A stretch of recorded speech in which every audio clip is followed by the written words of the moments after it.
Hello दोस्तों, welcome to arts वल्ला। स्वागत है आप सभी का आज के इस नए वीडियो में।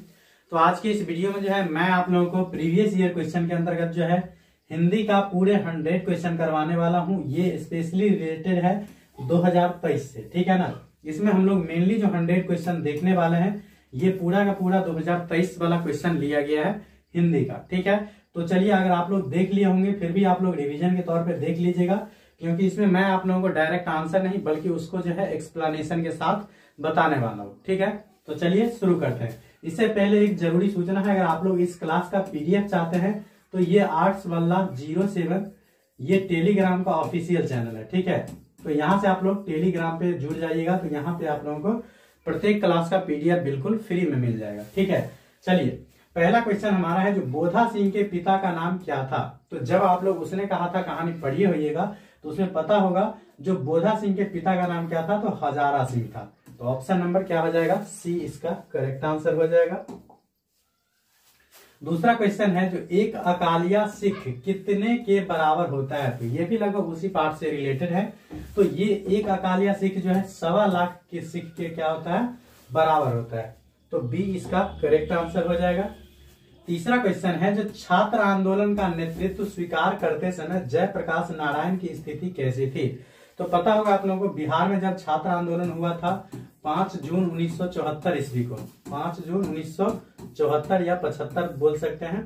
तो इसमें जो है बोला जा रहा है जो कैसी स्थिति थी, तो याद रखिएगा वो बुढ़ापा और बीमारी की स्थिति में थे जयप्रकाश नारायण जी। तो ए इसका करेक्ट आंसर हो जाएगा। उसके बाद क्वेश्चन है, जो दल विहीन लोकतंत्र किसका मूल उद्देश्य है। तो दल विहीन लोकतंत्र जो है ये याद रखिएगा मार्क्सवाद और लेनिनवाद का मुख्य उद्देश्य है। तो 4 का क्या हो जाएगा, एक करेक्ट आंसर हो जाएगा, ठीक है। उसके बाद नेक्स्ट बताना है, जो प्रिंस कोपोटकिन किस विषय के विद्वान थे। तो प्रिंस कोपोटकिन जो थे ये अर्थशास्त्र के विद्वान थे। तो ऑप्शन नंबर बी इसका करेक्ट आंसर हो जाएगा। अगर आप लोगों को ये प्रश्न आता होगा तो आप लोग अपना स्कोर काउंट कीजिएगा और लास्ट में जो है अपना स्कोर जरूर बताइएगा, ठीक है। उसके बाद है, जो कौवा पेड़ पर बैठा है किस कारक का उदाहरण है। तो कौवा पेड़ पे बैठा है, देखिए कर्म का जो चिन्ह है योजक चिन्ह ये होता है को, ठीक है। कर्ता का क्या हो जाता है, योजक चिन्ह ने। अगर आप लोग कारक पढ़े होंगे तो पता होगा, ठीक है। उसके बाद संबोधन में क्या होता है, संबोधन में होता है हे, उसके बाद बोलेंगे अजी, अहे, ठीक है ना। और या चाहे अड़े बोलते हैं ना, अजी सुनिए इधर, तो वहां अजी क्या हो जाएगा, संबोधन कारक। और अधिकरण का जो चिन्ह होता है ये होता है में या चाहे पढ़, ठीक है ना। में या पढ़ जहां भी सेंटेंस में नजर आ जाए समझ लीजिएगा वो क्या हो जाएगा, अधिकरण कारक। तो यहाँ कौवा पेड़ पर बैठा है तो पढ़ आ गया यहाँ पे, तो पढ़ क्या हो जाएगा, अधिकरण कारक, ठीक है। इस प्रकार से आप लोग बाकी का भी याद रख सकते हैं। हालांकि आप लोग अगर हिंदी ग्रामर में कोई दिक्कत हो तो चैनल पे प्लेलिस्ट बना हुआ है, वहां से आप लोग आसानी से टॉपिक वाइज कॉन्सेप्ट और ऑब्जेक्टिव दोनों प्रैक्टिस कर सकते हैं, ठीक है। तो आप लोग चैनल पे प्लेलिस्ट एक बार अवश्य विजिट कीजिएगा। नेक्स्ट है, हे भगवान इस गरीब की रक्षा कर। तो यहाँ क्या बोले, हे भगवान। तो यहाँ हम क्या कर रहे हैं, एक प्रकार से संबोधन कर रहे हैं। तो ये क्या हो जाएगा, संबोधन कारक का, ठीक है। बी करेक्ट हो जाएगा।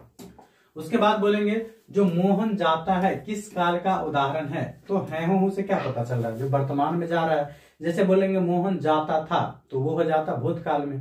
बोलेंगे मोहन जाएगा तो आने वाला टाइम में जाएगा, इसलिए मोहन जाएगा हो जाएगा भविष्य काल में। मोहन जाता है तो ये क्या हो जाएगा, वर्तमान काल का, ठीक है। क्या हो जाएगा, ए इसका करेक्ट आंसर हो जाएगा। उसके बाद है, श्याम ने खाना खाया किस काल का उदाहरण है। तो श्याम ने खाना खाया, खाया मतलब क्या, खा लिया। तो जो काम पूर्ण हो जाता है अर्थात कंप्लीट हो जाता है तो उसको हम लोग बोलते हैं भूतकाल, ठीक है। ऑप्शन नंबर ए करेक्ट हो जाएगा। उसके बाद है, सभा शब्द क्या है। तो सभा शब्द स्त्रीलिंग है या पुल्लिंग है। तो सभा शब्द जो है ये याद रखिएगा ये स्त्रीलिंग हो जाता है, ठीक है। ए इसका करेक्ट आंसर हो जाएगा। उसके बाद है, निम्नलिखित में से दलित आत्मकथा शीर्षक पाठ कौन है। दलित आत्मकथा कौन सा शीर्षक पाठ है। तो याद रखिएगा ये हो जाएगा जूठन, ठीक है ना। ये किसकी है, तो याद रखिएगा ओम प्रकाश वाल्मीकि जी का, ठीक है। किसकी रचना है, तो ओम प्रकाश वाल्मीकि जी का, ठीक है ना। ओम प्रकाश वाल्मीकि जी की ये रचना है, ठीक है। चलिए उसके बाद नेक्स्ट क्वेश्चन है, जो उसने कहा था शीर्षक कहानी में किस शहर का चित्रण है। तो उसने कहा था कहानी जब आप लोग पढ़े होइएगा तो उसमें जो है ये क्या है, अमृतसर का चित्रण है, जिसमें क्या होता है, तो उसने कहा था कहानी में कौन था, अमृतसर। अमृतसर में लेखक जो बचपन में अपने मामा जी के यहाँ गए थे। उसके बाद नेक्स्ट है कुरमाई का क्या अर्थ है, तो ये भी लगभग उसी पार्ट से रिलेटेड है। तो लेखक जो उस छोटी लड़की से बार बार पूछा करते थे जो तेरी कुरमाई हो गई है, तो कुरमाई का जो अर्थ होता है ये होता है मंगनी, ठीक है ना। ये विवाह से पहले का एक रस्म होता है, ठीक है। तो बी इसका करेक्ट आंसर हो जाएगा। उसके बाद है लोकनायक किसे कहा जाता है, तो लोकनायक के नाम से किसे कहा जाता है, तो याद रखिएगा ये हो जाएंगे जयप्रकाश नारायण जी, ठीक है ना। दिनकर को क्या बोला जाता है, तो दिनकर को याद रखिएगा राष्ट्र कवि के रूप में जाना जाता है, दिनकर को राष्ट्र कवि के रूप में जाना जाता है। उसके बाद क्वेश्चन है, जो नारी और नर एक ही द्रव्य की ढली दो प्रतिमाएं हैं, किस रचनाकार की पंक्ति है। तो ये जो पंक्ति लिया गया है ये याद रखिएगा अर्धनारीश्वर से लिया गया है। कहां से लिया गया है, अर्धनारीश्वर से लिया गया है। और अर्धनारीश्वर के लेखक कौन है, तो पता होगा आप लोगों को रामधारी सिंह दिनकर जी। तो सी इसका करेक्ट आंसर हो जाएगा। उसके बाद क्वेश्चन है, जो ओ सदा नीरा शीर्षक पाठ का संबंध किस विधा से है। तो ओ सदा नीरा शीर्षक पाठ का निबंध पूछा जा रहा है, क्या है, किस विधा से है। तो याद रखना है ओ सदा नीरा क्या है, तो ये निबंध है, ठीक है। चलिए आप लोगों को कमेंट करना है, जो ओ सदा नीरा पाठ के लेखक कौन है, ठीक है, कमेंट कीजिएगा आप लोग। उसके बाद है चौर कैसे ताल हैं, तो चौर जो है ये उथला ताल है, कैसे हैं, उथले हैं। तो ऑप्शन नंबर ए इसका करेक्ट आंसर हो जाएगा। उसके बाद है रामपुरवा कहाँ स्थित है, तो रामपुरवा पता होगा आप लोगों को, ये भितिहरवा के पास स्थित है, जहां पे गांधी जी ने पुंडलिक जी को टीचर बनाए थे, शिक्षक नियुक्त किए थे। ये आप लोगों को पता होगा अगर आप लोग कहानी पढ़े होइएगा तो। नेक्स्ट है, जो गंडक नदी का जल सदियों से कैसा है, तो ये मेरे हिसाब से चंचल रहा है, ठीक है। हालांकि आप लोग इसका जवाब कमेंट में बताइएगा, ठीक है। उसके बाद क्वेश्चन है, जो सिपाही की मां निम्नांकित में कौन है। तो सिपाही की मां जब आप लोग चैप्टर पढ़िएगा, जो जिसके लेखक है लगभग मोहन डाकेश, ठीक है ना। सिपाही के मां के लेखक कौन हो जाएंगे, मोहन डाकेश। तो पढ़िएगा तो सिपाही जो मानक रहता है उसकी मां का नाम रहता है बिस्नी, ठीक है। चलिए क्या हो जाएंगे, बिस्नी। उसके बाद नेक्स्ट क्वेश्चन है, जो जल शब्द क्या है। जल शब्द क्या है, क्वेश्चन नंबर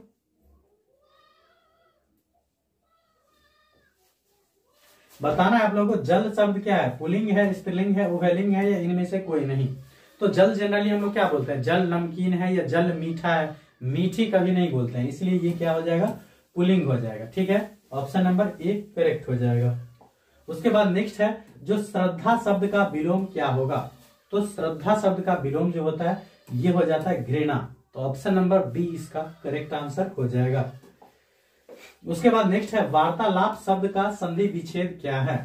तो वार्तालाप शब्द का जो संधि विच्छेद होगा ये हो जाएगा आप लोगों को वार्ता प्लस आलाप, ठीक है। ऑप्शन नंबर ए इसका करेक्ट आंसर हो जाएगा। उसके बाद नेक्स्ट क्वेश्चन हमारा 25 का, जो सद्वानी शब्द का संधि विच्छेद क्या है। तो सद्वानी शब्द का जो संधि विच्छेद होगा सत्य प्लस वाणी।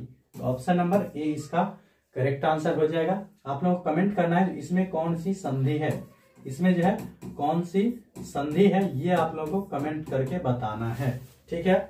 उसके बाद क्वेश्चन है, जो नयन शब्द का संधि विच्छेद क्या है। तो नयन शब्द का संधि विच्छेद होता है ने प्लस अन बराबर नयन।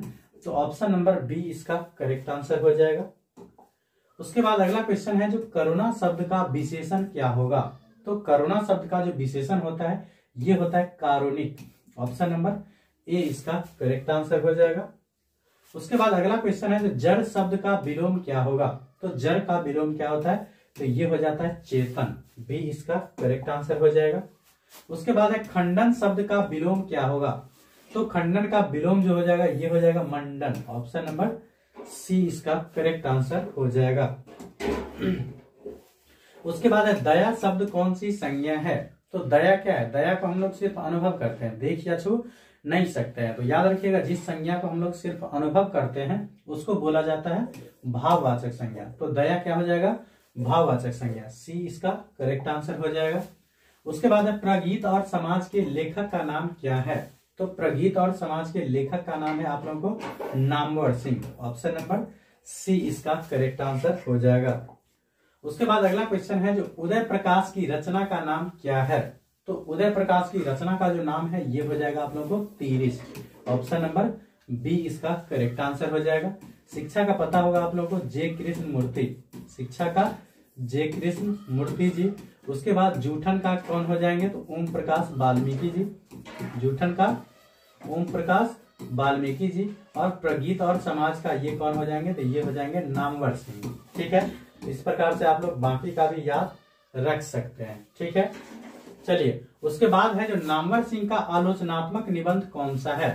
तो नामवर सिंह का जो आलोचनात्मक निबंध है इनका नाम है प्रगीत और समाज। ठीक है, उसके बाद है जयप्रकाश नारायण की रचना का नाम क्या है। तो जयप्रकाश नारायण क्या लिखे हैं तो पता होगा संपूर्ण क्रांति लिखे हैं, जो कि क्या है संभाषण है या भाषण का एक अंश है। ठीक है, उसके बाद हमारा है जयशंकर प्रसाद की रचना कौन सी है। तो जयशंकर प्रसाद की रचना कौन है तो तुमुल कोलाहल कलह में। ऑप्शन नंबर ए इसका करेक्ट आंसर हो जाएगा। आप लोगों को कमेंट करके बताना है जो गांव के घर शीर्षक के लेखक कौन है। ठीक है, उसके बाद नेक्स्ट है जो चंद्रधर शर्मा गुलेरी की कितनी कहानियां हैं। तो चंद्रधर शर्मा गुलेरी की जो है ये पता होगा आप लोगों को मात्र 3 कहानी है। कौन कौन तो याद रखिएगा, एक है बुद्धू का कांटा, कौन है बुद्धू का कांटा। उसके बाद एक है सुखमय जीवन, एक क्या है सुखमय जीवन। ठीक है, और तीसरा होगा जो आप लोग पढ़ रहे होंगे उसने कहा था, उसने कहा था। तो ये सुखमय और उसने कहा था ये दोनों लगभग 1915 में प्रकाशित हुआ था और बुद्धू का कांटा जो है ये लगभग 1911 में प्रकाशित हुआ था। ये आप लोग कंफर्म कर दीजिएगा, इसमें भी थोड़ा सा डॉट लगा है, बाकी ये 3 कहानी बिल्कुल करेक्ट है। ठीक है, उसके बाद नेक्स्ट है जो बाल कृष्ण भट्ट किस काल के रचनाकार हैं। तो बाल कृष्ण भट्ट जो है ये पता होगा आप लोगों को भारतेंदु युग के हैं। ठीक है, ए इसका करेक्ट आंसर हो जाएगा। उसके बाद है बातचीत के जरिए भाप बनकर क्या बाहर निकल जाता है। तो बातचीत के जरिए जो है क्या चीज है जो भाप बनकर बाहर निकल जाता है तो ये हो जाएगा मवाद और धुआं। ऑप्शन नंबर सी इसका करेक्ट आंसर हो जाएगा। उसके बाद अगला क्वेश्चन है जो उसने कहा था शीर्षक कहानी किस वर्ष लिखी गई। तो उसने कहा था कहानी पता होगा आप लोगों को 1915 में प्रकाशित किया गया था। ठीक है, उसके बाद है जो लहना सिंह किस देश की ओर से युद्ध कर रहा था। तो लहना सिंह जो है ये लगभग इंग्लैंड की ओर से युद्ध कर रहा था। ठीक है, उसके बाद है देश पर मर मिटने वाले लोग कौन सा पदबंध है। तो यहाँ देखिए देश, तो देश क्या है एक संज्ञा है, तो इसमें कौन सा पदबंध हो जाएगा संज्ञा पदबंध हो जाएगा। आप लोग कमेंट करके बताना जो देश कौन सी संज्ञा है। आप लोग कमेंट कीजिएगा तो ऐसे कीजिएगा देश, उसके बाद डैश दे दीजिएगा और इधर जो संज्ञा होगा उस संज्ञा का नाम लिख दीजिएगा। ठीक है, चलिए उसके बाद नेक्स्ट क्वेश्चन है जो बादल घिरे और मयूर नाचने लगे। क्या हुआ बादल घिरे और मयूर नाचने लगे। इसमें बोला जा रहा है कौन सा मतलब वाक्य है, सरल वाक्य है, मिश्र वाक्य है, संयुक्त वाक्य है या इनमें से कोई नहीं।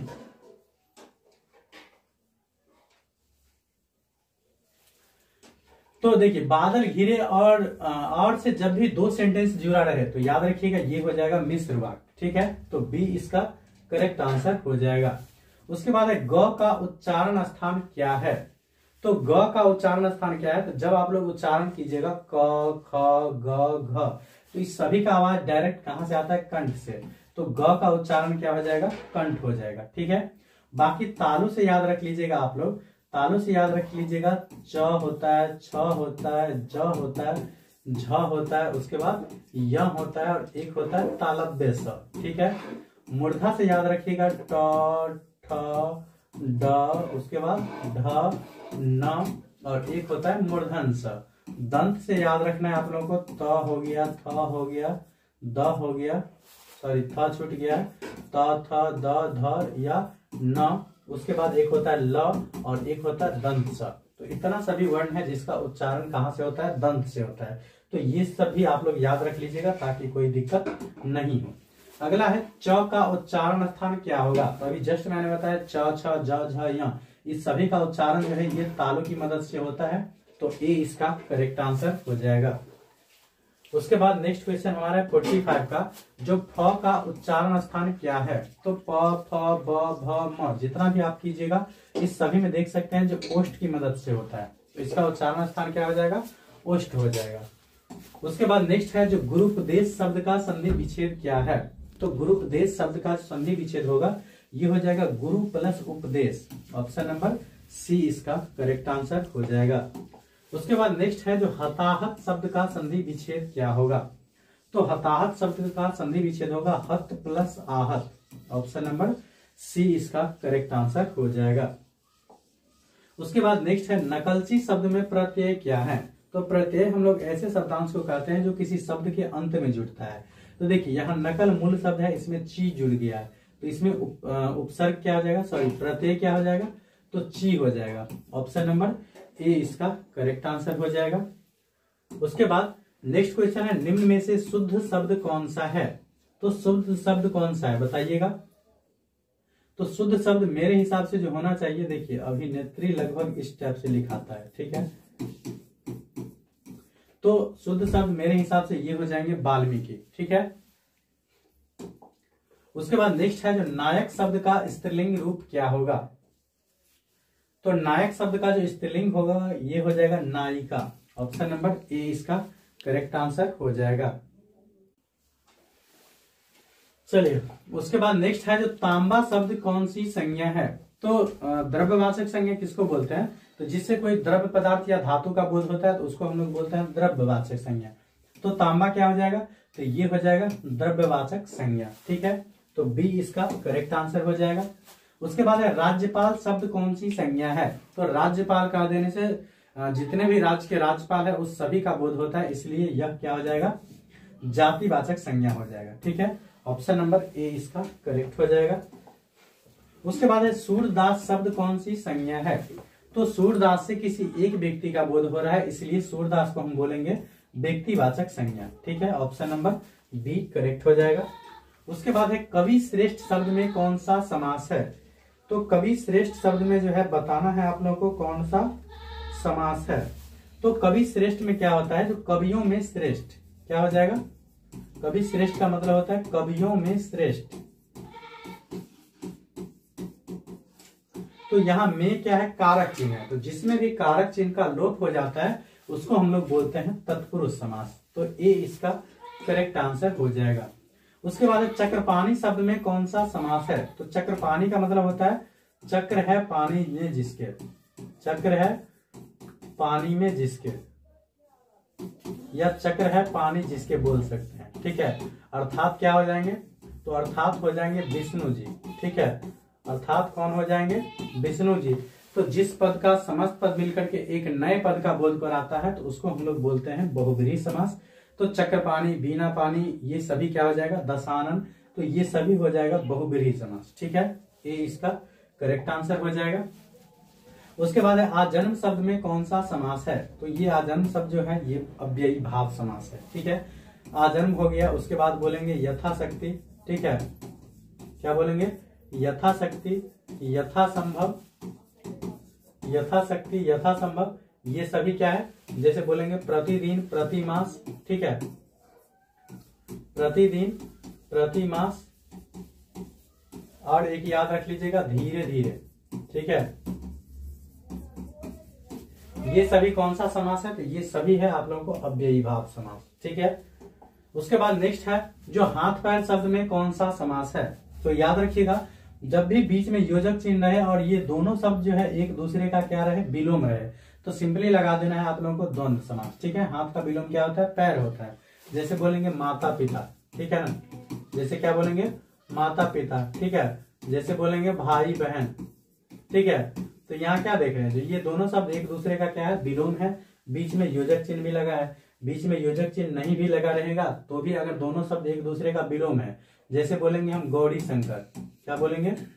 जैसे बोलेंगे गौरी शंकर, ठीक है। तो यहाँ देख सकते हैं जो गौरी का विलोम क्या है? शंकर है, तो यहाँ भी क्या हो जाएगा? तो द्वंद्व समास हो जाएगा, बीच में योजक चिन्ह नहीं है तब भी, ठीक है। तो उम्मीद है आप लोग समझ गए होंगे। उसके बाद है जो सफल शब्द का विलोम क्या हो जाएगा? तो सफल का क्या हो जाएगा? बोलेंगे विफल, या असफल रहेगा तो असफल लगा देंगे। उसके बाद नेक्स्ट क्वेश्चन हमारा है, जो प्रशंसा शब्द का विलोम क्या होगा। तो प्रशंसा का मतलब क्या होता है, जब हम किसी की अच्छाई को बताते हैं उसको बोलेंगे प्रशंसा। जब किसी की बुराई को हम बोलेंगे तो उसको बोलेंगे क्या, निंदा करना। ठीक है, तो ये हो जाएगा ऑप्शन नंबर ए। उसके बाद है पीठ दिखाना, मुहावरे का अर्थ क्या है। तो पीठ दिखाना मतलब होता है हार कर भाग जाना। ऑप्शन नंबर ए इसका करेक्ट आंसर हो जाएगा। उसके बाद नेक्स्ट है, जो माँ किसके भय से अपने लाल को गोद में नहीं उतारती है। गोद से नहीं उतारती थी, किसके डर से बताना है, कीड़े के भय से, शीत के डर से, गिर पड़ने के डर से, मिट्टी लगने के डर से। तो ये हो जाएगा शीत के डर से जो है अपने बच्चे को नहीं उतारते थे। उसके बाद है, पुत्र वियोग से माँ का जीवन कैसा हो गया है। तो बताना है आप लोगों को, ये हो जाएगा सूना सूना सूना हो गया है पुत्र वियोग से माँ का जीवन। ठीक है, उसके बाद अगला है, जो जूठन शीर्षक पाठ हिंदी साहित्य की कौन सी विधा है। तो जूठन पता होगा, ये आत्मकथा है। किसकी आत्मकथा है, तो पता होगा आप लोगों को, ओम प्रकाश वाल्मीकि जी की ये आत्मकथा है। ठीक है ना, ओम प्रकाश वाल्मीकि जी की ये क्या है, आत्मकथा है। ठीक है, उसके बाद बताना है, जो कलीराम हेडमास्टर किस पठित पाठ का पात्र है। तो पता होगा आप लोगों को, ये जूठन पाठ से लिया गया है, ओम प्रकाश वाल्मीकि जी के द्वारा जो लिखा गया है। इसमें ओम प्रकाश वाल्मीकि को क्या किया जाता था, तो पर डे मतलब झाड़ू लगाने के लिए बोल देता था। वहां का हेडमास्टर जो कलीराम था, वो एक दिन जो है लेखक के पिताजी ना देख लेता है, तो फिर इसको खूब लताड़ता है कलीराम को। ठीक है, ये पता होगा आप लोगों को। उसके बाद है, नामवर सिंह के ललित निबंध का नाम क्या है। तो नामवर सिंह के ललित निबंध का नाम क्या है, बताइएगा। क्वेश्चन नंबर 65 का।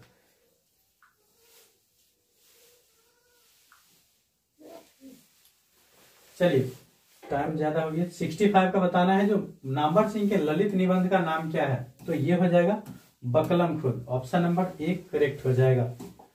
उसके बाद है, अंडे के छिलके के रचनाकार का नाम क्या है।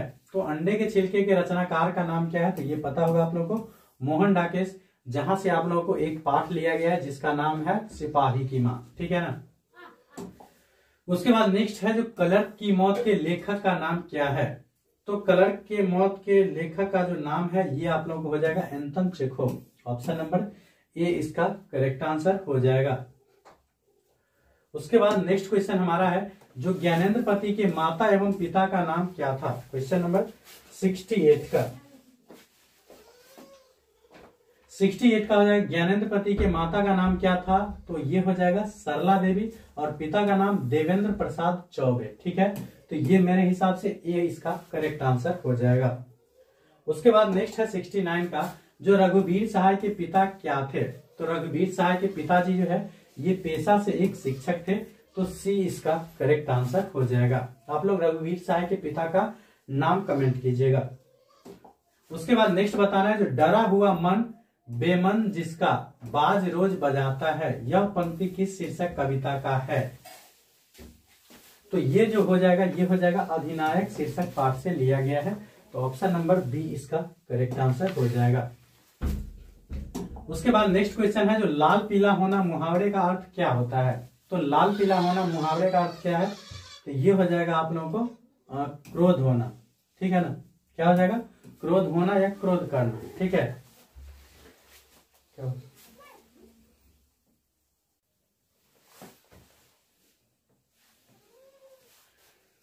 चलिए। उसके बाद नेक्स्ट है, जो लोहे के चने चबाना मुहावरे का अर्थ क्या है।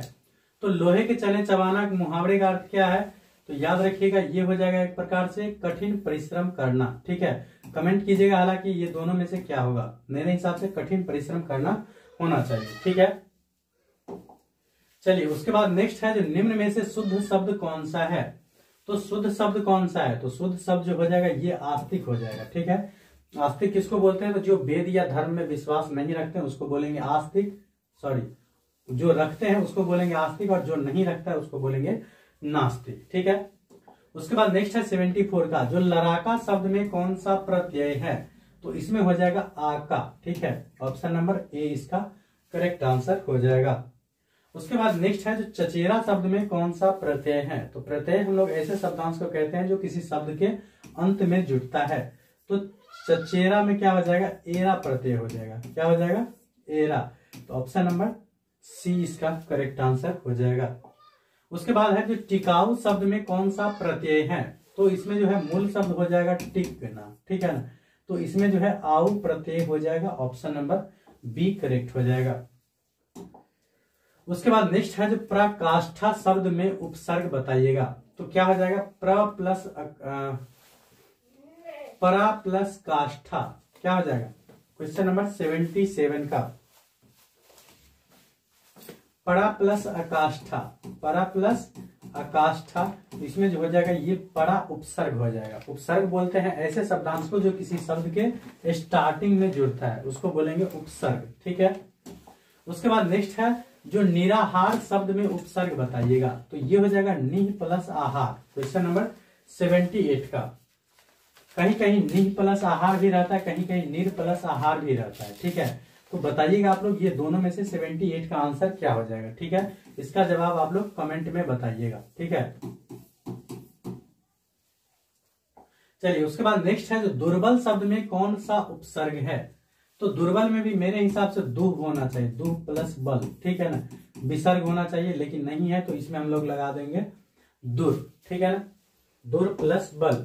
उसके बाद हिंदी में पदबंध के कितने भेद हैं, तो हिंदी में जो पदबंध के भेद होते हैं ये याद रखिएगा, टोटल 5 भेद होते हैं, तो ऑप्शन नंबर ए इसका करेक्ट आंसर हो जाएगा। उसके बाद है चरम वैयक्तिकता ही परम सामाजिकता है, किस शीर्षक पाठ की पंक्ति है, तो ये जो पंक्ति लिया गया है ये लिया गया प्रगीत और समाज से, जिसके लेखक हो जाएंगे नामवर सिंह, ठीक है। उसके बाद नेक्स्ट क्वेश्चन हमारा 82 का, जो एंटन चेखोव किस देश के रहने वाले थे, तो एंटन चेखोव जो रहने वाले थे ये याद रखना है आप लोगों को, रूस के, ऑप्शन नंबर सी इसका करेक्ट आंसर हो जाएगा। उसके बाद अगला क्वेश्चन है जो जयशंकर प्रसाद का निधन कब हुआ था, तो जयशंकर प्रसाद का जो निधन हुआ था ये आप लोगों को याद रखना है 1937 ईस्वी में। इनका जन्म कब हुआ था ये आप लोग कमेंट में बताना है, जो जयशंकर प्रसाद जी का जन्म कब हुआ था, ठीक है। उसके बाद नेक्स्ट क्वेश्चन है जो तुलसीदास का अस्थाई निवास स्थान कहाँ है, तो तुलसीदास जी का जो अस्थाई निवास स्थान है ये हो जाएंगे आप लोगों को काशी में, तो ऑप्शन नंबर बी इसका करेक्ट आंसर हो जाएगा। उसके बाद है सूरदास का जन्म कहाँ हुआ था, तो सूरदास का जो जन्म हुआ था ये याद रखना है लगभग सीही में हुआ था, सीही या महिषी, सीही हो जाएगा, ठीक है। उसके बाद है अशोक वाजपेयी किस काल के कवि हैं, अशोक वाजपेयी जो है किस काल के कवि हैं, याद रखिएगा ये आधुनिक काल के हो जाएंगे, ऑप्शन नंबर डी इसका करेक्ट आंसर हो जाएगा। उसके बाद है अधिनायक कैसी कविता है, तो अधिनायक बताना है आप लोगों को ये कैसी कविता है, तो याद रखिएगा ये जो है एक व्यंग्यात्मक कविता है, तो ऑप्शन नंबर बी इसका करेक्ट आंसर हो जाएगा। अगला क्वेश्चन है जो हार जीत किस प्रकार की रचना है, तो हार जीत जो हो जाएंगे ये हो जाएंगे आप लोगों को गद्य गीत हो जाएंगे, ऑप्शन नंबर ए। उसके बाद है बाल कृष्ण भट्ट की माता का नाम क्या था, तो बाल कृष्ण भट्ट की माता का जो नाम था ये मेरे हिसाब से पार्वती देवी हो जाएंगे, ऑप्शन नंबर सी इसका करेक्ट आंसर हो जाएगा। चलिए उसके बाद नेक्स्ट है जो निबंध लेखन की दृष्टि से भारतेंदु युग कैसा था, तो निबंध लेखन के आधार पे जो है भारतेंदु युग जो था ये याद रखिएगा ये प्रगतिशील था, ठीक है। उसके बाद है जो पलटन का विदूषक कौन था, तो पलटन का विदूषक पता होगा ये वजीरा सिंह था, ऑप्शन नंबर बी इसका करेक्ट आंसर हो जाएगा। उसके बाद है माया किस शीर्षक पाठ की पात्रा है, तो माया बताना है आप लोगों को किस शीर्षक पाठ की पात्रा है, तो माया मेरे हिसाब से जो है ये लगभग सिपाही की माँ की पात्रा है, ठीक है। उसके बाद बताना है जो परमात्मा आपको सुखी रखे यह कथन किसका है, परमात्मा आपको सुखी रखे यह कथन बताना है आप लोगों को किसका है, तो ये जो हो जाएंगे ये पुरोहित का हो जाएंगे, ठीक है। उसके बाद है सिपाही की मां शीर्षक एकांकी किस संकलन का अंग है, मतलब ये कहां से लिया गया है, तो पता होगा इसके जो लेखक हैं पता होगा आप लोगों को मोहन डाकेश, कौन है मोहन डाकेश, तो ये जो एकांकी लिया गया है ये याद रखिएगा अंडे के छिलके तथा अन्य एकांकी से, तो ऑप्शन नंबर ए इसका करेक्ट आंसर हो जाएगा। देखिए नेक्स्ट क्वेश्चन हमारा है 95 का, बोला जा रहा है अशोक वाजपेयी ने राज्य की सेवा किस रूप में की थी, तो अशोक वाजपेयी जो है राज्य की सेवा ये भारतीय प्रशासनिक सेवा में रह के किए थे। तो ऑप्शन नंबर ए इसका करेक्ट आंसर हो जाएगा। उसके बाद नेक्स्ट क्वेश्चन बोला जा रहा है, विनोद कुमार शुक्ल को 1999 ईस्वी में कौन सा पुरस्कार मिला था। तो जब आप लोग इनका जीवनी पढ़े हुईगा तो पता होगा, जो 1999 में जो है इनको साहित्य अकादमी पुरस्कार मिला था। तो ऑप्शन नंबर बी इसका करेक्ट आंसर हो जाएगा। आप लोगों को कमेंट करके बताना है जो विनोद कुमार शुक्ल को जो है किस रचना पे उनको साहित्य अकादमी पुरस्कार मिला था। ठीक है। उसके बाद नेक्स्ट क्वेश्चन है, जो विनोद कुमार शुक्ल का जन्म स्थान कहाँ है। तो ये भी अगर आप लोग उनके जीवनी पढ़े होंगे तो निश्चित रूप से पता होगा, जो इनका जन्म स्थान कहाँ है, तो राजनांदगांव, जो छत्तीसगढ़ राज्य में पड़ता है। तो ऑप्शन नंबर बी इसका भी करेक्ट आंसर हो जाएगा। उसके बाद नेक्स्ट है, जो रघुवीर सहाय का जन्म स्थान कहाँ है। तो रघुवीर सहाय का जो जन्म स्थान है ये लखनऊ, जो कि उत्तर प्रदेश राज्य में पड़ता है। तो ऑप्शन नंबर ए इसका करेक्ट आंसर हो जाएगा। उसके बाद अगला क्वेश्चन है, जो रघुवीर सहाय को उनकी किस कृति पर जो है साहित्य अकादमी पुरस्कार मिला था। तो रघुवीर सहाय की जो एक रचना थे यह लोग भूल गए हैं, इस कृति पे जो है उनको साहित्य अकादमी पुरस्कार मिला था। ठीक है। उसके बाद नेक्स्ट है और आज का लास्ट क्वेश्चन, जो मुक्तिबोध ने एम में किस विषय में किया था। तो ये अगर आप लोग गजानन माधव मुक्तिबोध की जीवनी पढ़े होंगे तो पता होगा आप लोगों को, जो मुक्तिबोध जो है एम में किए थे ये किए थे हिंदी विषय में। ठीक है। तो चलिए इस प्रकार से मैंने आज आप लोगों को हिंदी के 2023 का जो है लगभग पूरे 100 क्वेश्चन करवा दिया हूँ। इसमें मैंने प्रयास किया हूँ जो भी व्याख्या होने वाला है उसको मैं व्याख्या करके समझा दूं। ठीक है। तो एक बार और इन्फॉर्मेशन है, अगर आप लोग इस क्लास का पीडीएफ चाहते हैं तो आप लोग जो है आर्ट्स वाला 07 टेलीग्राम पे सर्च कर लीजिएगा। ठीक है। यहाँ पे आप लोग ज्वाइन हो जाइएगा तो प्रत्येक क्लास का पीडीएफ जो है बिल्कुल फ्री में मिल जाएगा। बाकी वीडियो पसंद आए तो लाइक कमेंट जरूर कर दिया कीजिए और अपने दोस्तों के साथ शेयर करना ना भूलिएगा। Thanks for watching.